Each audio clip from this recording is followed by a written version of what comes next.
This program has been made possible in part by the following sponsors. The Trial Lawyers Association of BC.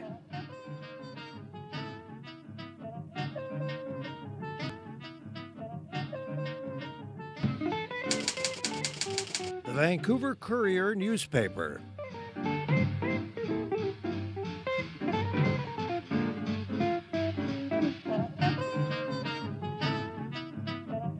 My new book about addictions, All the Way Home, Building Recovery That Works.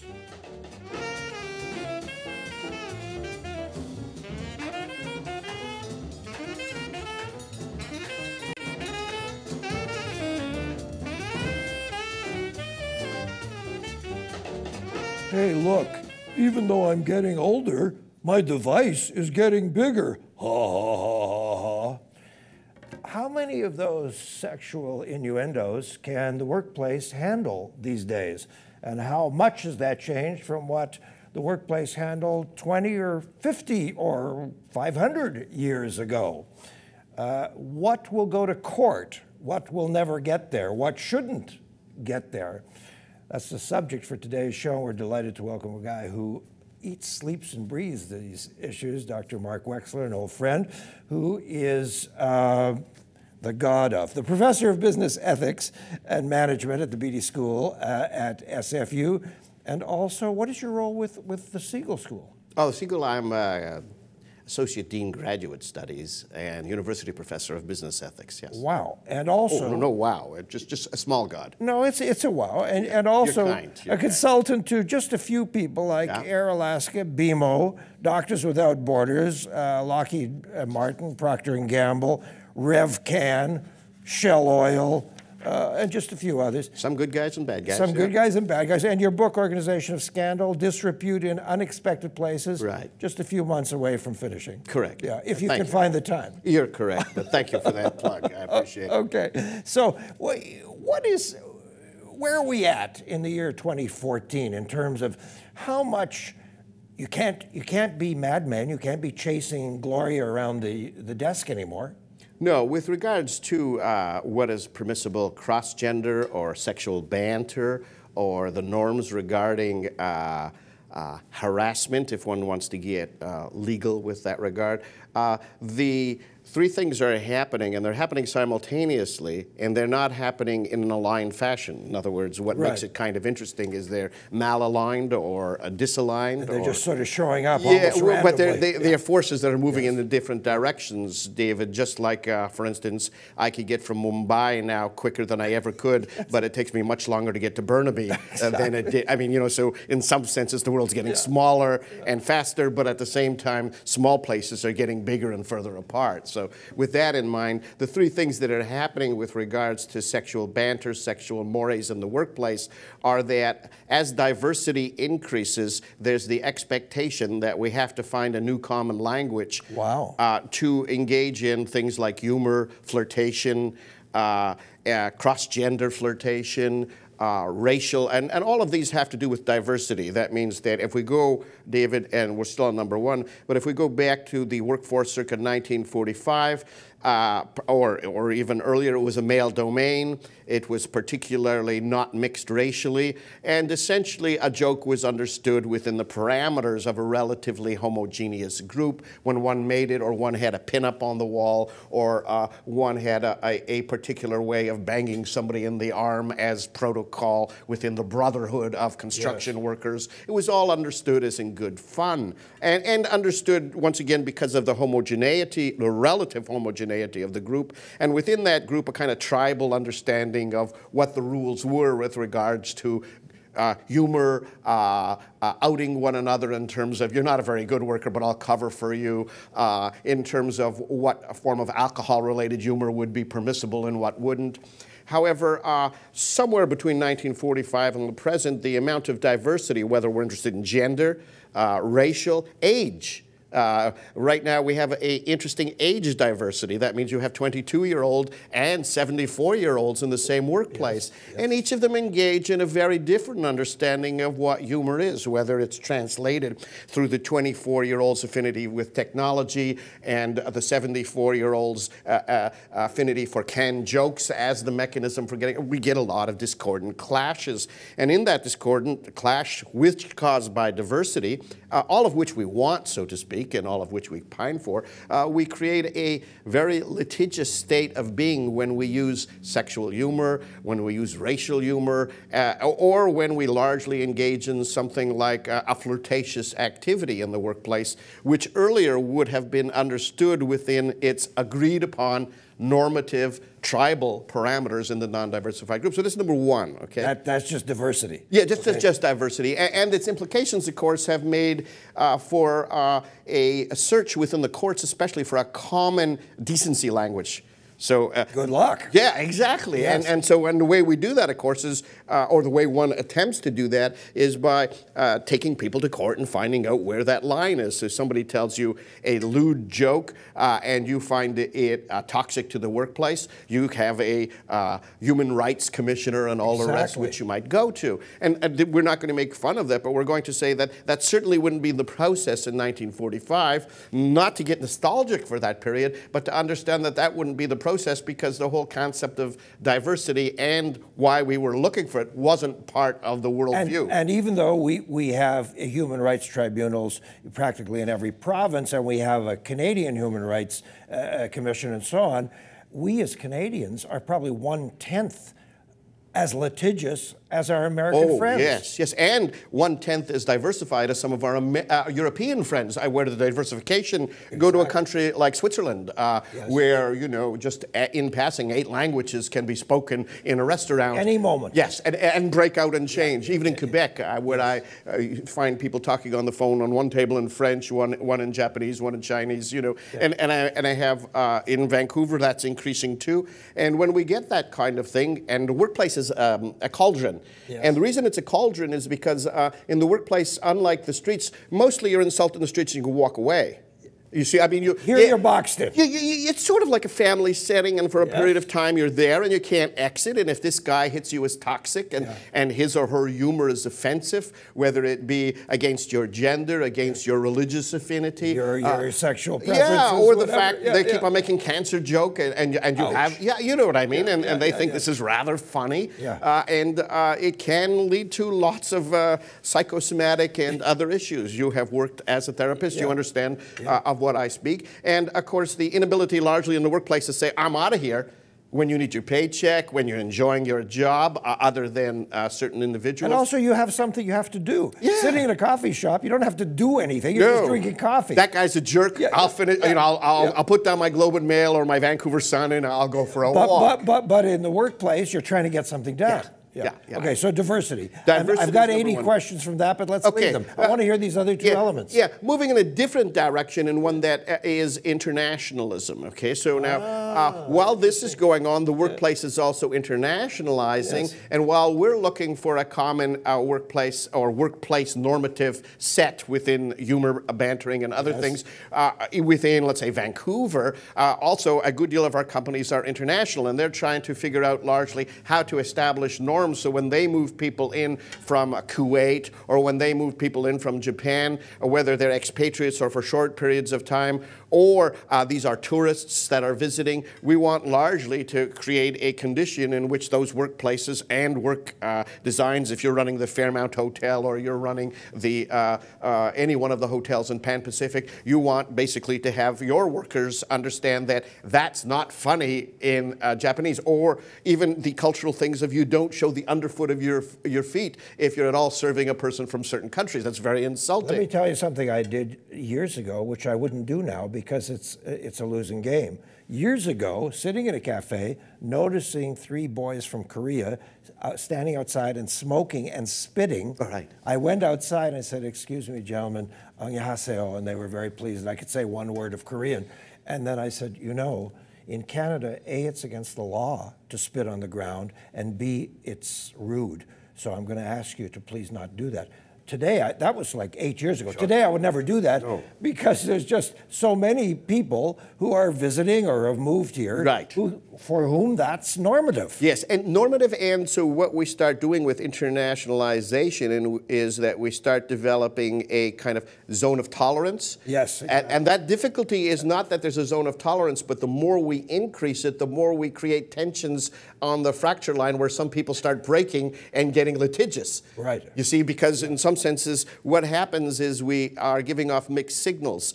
Yes. The mixed signals is that, go ahead, we're fairly laissez-faire, except for Bruce over there. You see, and so as a consequence, a lot of people like Bruce, who might have a thinner skin than you, finds themselves scapegoated by the system. And a recent case that was quoted in an article in which you were largely quoted, the case was thrown out because the woman who registered the complaint, the judge determined, yes, but you participated quite a bit in this banter. Yes. So in a sense, you have yourself somewhat to blame. Yes. For, you didn't put the boundaries down right away. Put into our things, you showed early tolerance, and as a consequence, unintendedly signaled that it was okay for the person to escalate. When they did escalate, they were unaware that you were then going to invoke a new closure or threshold rule. Right. So we have only a couple of minutes before the break. So what's item 3? Oh, item 3. So first one we have diversity, then internationalization, and then we have lean. Lean is the workplace we're trying to get more done faster with less people. And we got to remember that puts a lot of stress on various people, and stress begets a series of, these are all going on simultaneously, and once again, not with any collusion, if you know what I mean. It's a natural force. Yes, but not all periods are mean and lean with regards to, so we have the Bank of Montreal, I think, cutting off 1,000 people this month, even though it's fairly profitable. I'm not an anti-Bank of Montreal, but I'm just suggesting that if I was in that workplace, I would imagine a good deal of my humor might be tension release, caught up in this increased tolerance, caught up in this idea that if you put all three together. Post-media. Yes. Post-media, the Vancouver Sun. Oh, exactly. Global television. They've all downsized. Precisely. Creating tension, which basically people work out by saying, boy, I'm very stressed, my workload, I'm getting the same pay I used to, I'm doing the job of 2.5 people, and this guy's now irritating me. What I found earlier as tolerant is something I could no longer tolerate, because all of a sudden now I feel prickly, and who are you calling prickly? Precisely. One of my favorites, Elvis Prickly. So the lean and mean doesn't define a particular company. It defines a form of fast capitalism. Fast capitalism where it's understood that the workplace is no longer a therapeutic milieu where you go to discover meaning. Oh, good luck. Yeah, exactly. It's lean, mean, fast. Can you get it done? Others could do it better. I think Boeing just had an instance where the company threatened to move out of the state of Washington last Friday. Yes, and I bring this up in terms of the ethos of the machinist, 51% vote. Yes, the ethos of lean and mean. And its impact on the working class, and the manner in which, now here's where the hypothesis, I believe, gets somewhat interesting just before your break, and that's that under conditions of increasing stress, humor becomes much more difficult to interpret. Exactly, and it's used a lot more. We're going to take a quick break. Terrific stuff. Mark Wexler is our guest from Simon Fraser University, Beedie School of Management, and his subject is business ethics, and I always say to my favorite rabbi, isn't that an oxymoron? We're going to take a little break. This gives us the chance to say to you, go to davidberner.com. We're always happy to see your emails, and an opportunity for those lovely people who sponsor the show to say hello here on Shaw Community Television, Cable 4. Back with you in just a moment. This program has been made possible in part by the following sponsors. The Trial Lawyers Association of BC.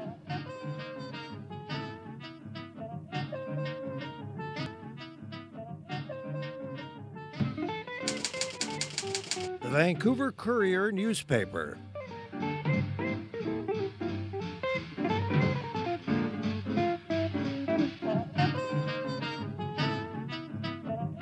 My new book about addictions, All the Way Home, building recovery that works.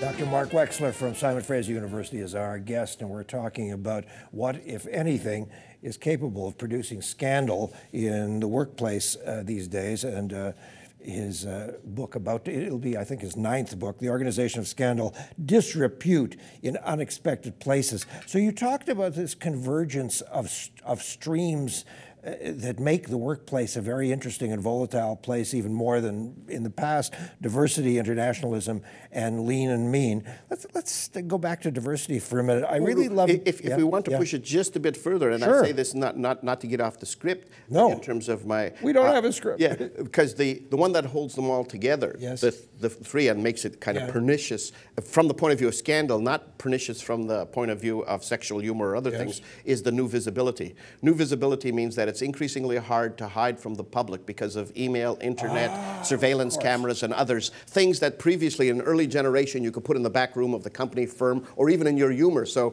Facebook, social media, means that we're no longer capable of having things in our past which we hide from others, because largely we bring our past unintendedly or intendedly with us, whereas previously we were capable of engaging in something called landscape suicide. That means I cut out the back of the picture and I present myself de novo, I move to a new... That's a new visibility. As recently as a decade ago, the notion that in the workplace I can call up 2 billion porno sites on this phone. Yes, while sitting at your typewriter back in. No, and I can go, hey Jack, or hey Betty, look at this. Yeah, look at the size of that.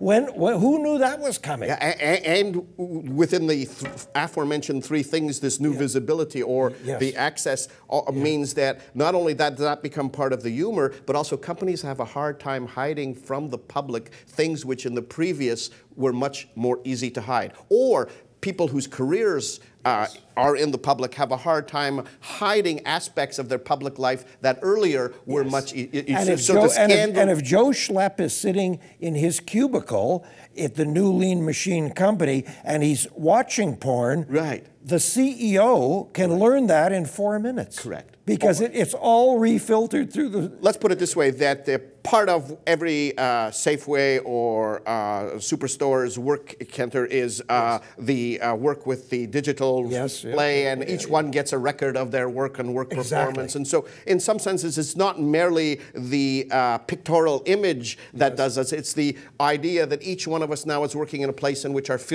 knowledge filters are monitored. So let's go. Do you understand? No, absolutely. So it's so cool, cool in terms of potentially scandalous.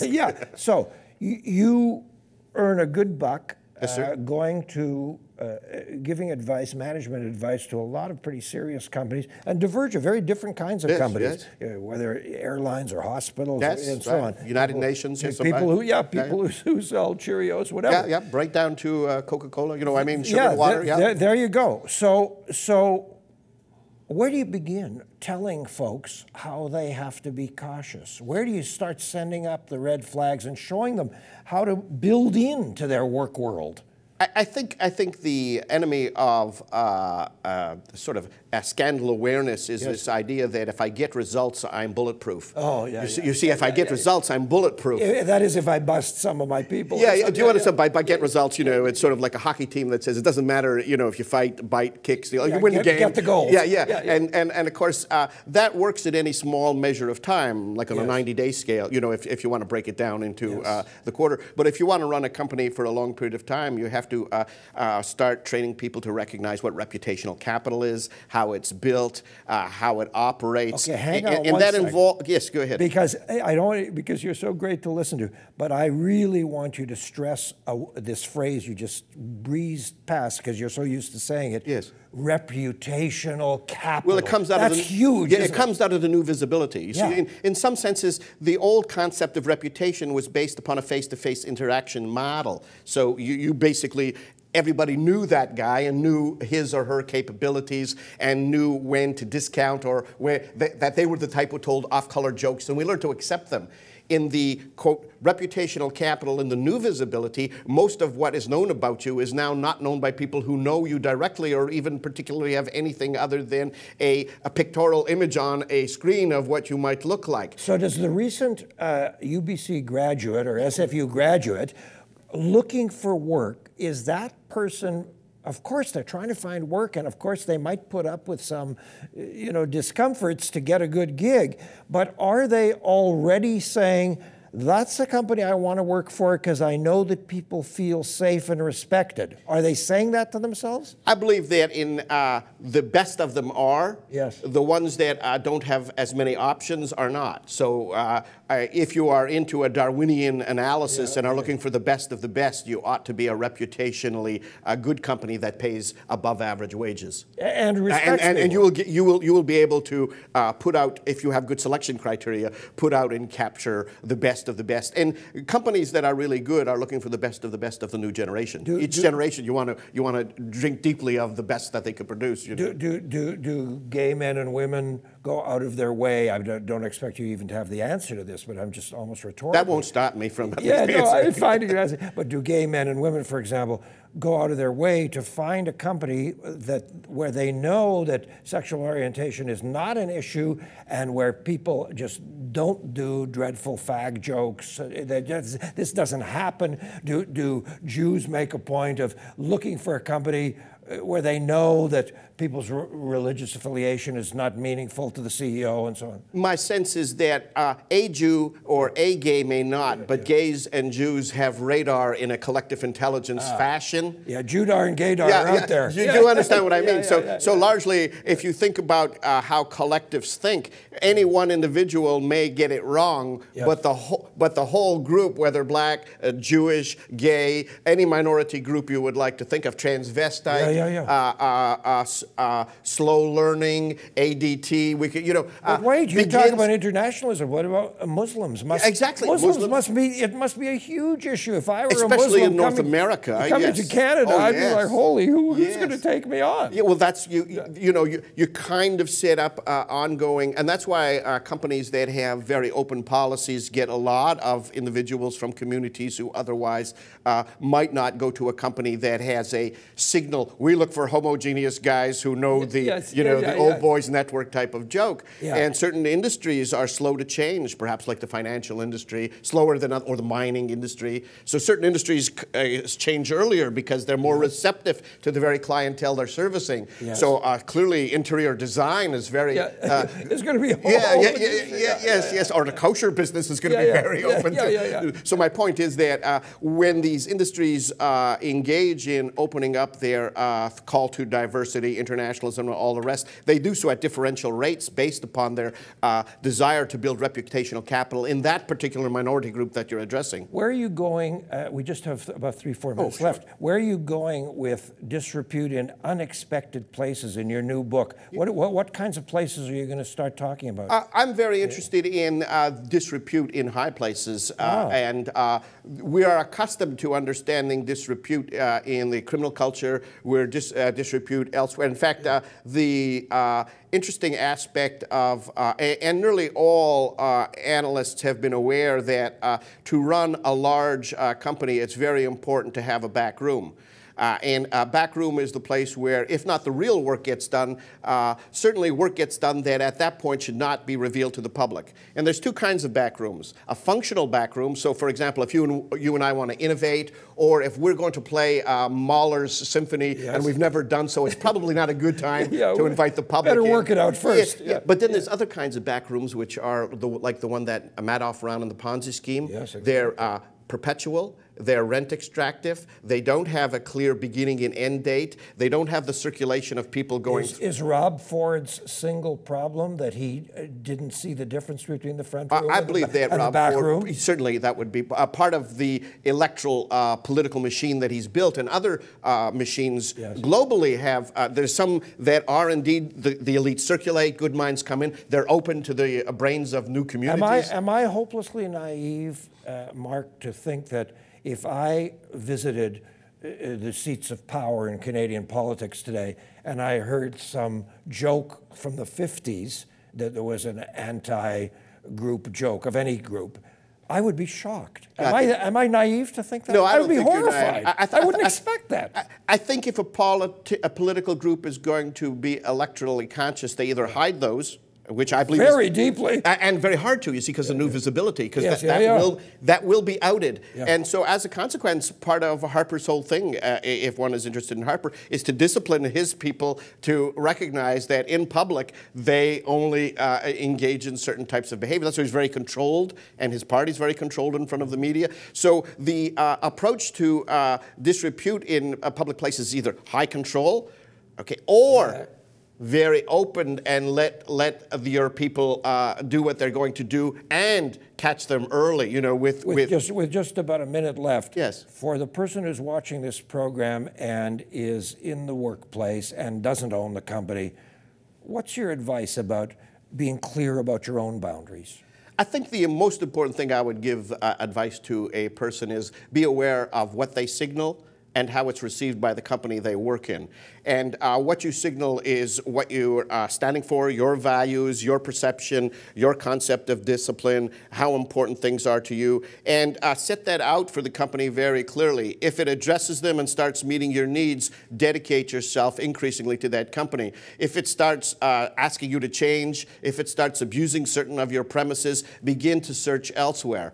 Sometimes you have to be serially monogamous at the beginning until you find a partner that you want to dedicate a good deal of your work life with. And do think of it that way. Very nice. Thank you, sir. Thank you, Mark. My pleasure. Beautiful stuff. All right, that's it, kids, for this program. Marvelous program. Great way to start the new year. I hope you folks have had a happy new year. And next week, again, from Simon Fraser University, this time the man who runs the city program, former local politician, Gordon Price. Thank you, Gordon Price. Gordon will join us and we'll do a report card on some local city governments. Thanks for being with us. Have a good night.